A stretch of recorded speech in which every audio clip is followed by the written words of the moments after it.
የዚህ ቪዲዮ ዋና ዓላማ ሳይት ላይ ሰርኩላር ሳው ማለትም የፕላውድ መቁረጫ ጥርሱ ስትቀይሩ በምን አይነት መልኩ መቀየር እንዳለባችሁ ለማሳየት ነው። ምክንያቱም በኤሌክትሪክ የሚሰራ ነገር ትንሽ የስህተት አደጋ ሊያደርስ ስለሚችል ማለት ነው። ስለዚህ መጀመሪያ ያለውን ይህን ትፈታላችሁ። ከፈታችሁ በኋላ አዲሱ ጥርስ ይኸውላችሁ፣ አሁን ይሄ ሲገባ ከራሱ ላይ ሻርፕ ሆኖ የተቀመጠው አዲሱም ጥርስ ስታስገቡ ፊቱ ሳትገለብጡ እንዲህ ነው የሚገባው። እንዲህ ስታስገቡ ከሰፋባችሁ ምንድነው የምታደርጉት? እቃው ስትገዙ ከራሱ ጋር የምትገዙት ነገር አለ። ሁለት አይነት ጥርስ ያላቸው ማሟያ ቀዳዳ ቦታ ማሟያ ጥርስ አለ። ይሄ ሰፊው ነው፣ ያ የገባው ደግሞ ትንሽ ነው። ስለዚህ እንዳስፈላጊነቱ አድርጋችሁ እሱ ካስገባችሁ በኋላ እንዲህ ታጠብቁታላችሁ ማለት ነው። እንዲህ በቀላሉ መስራት ትችላላችሁ።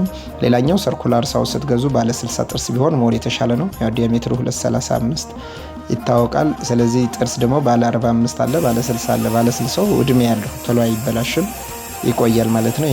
ይህንን መረጃ ለመስጠት ያክል ነው። ስለተመለከታችሁልኝ አመሰግናለሁ።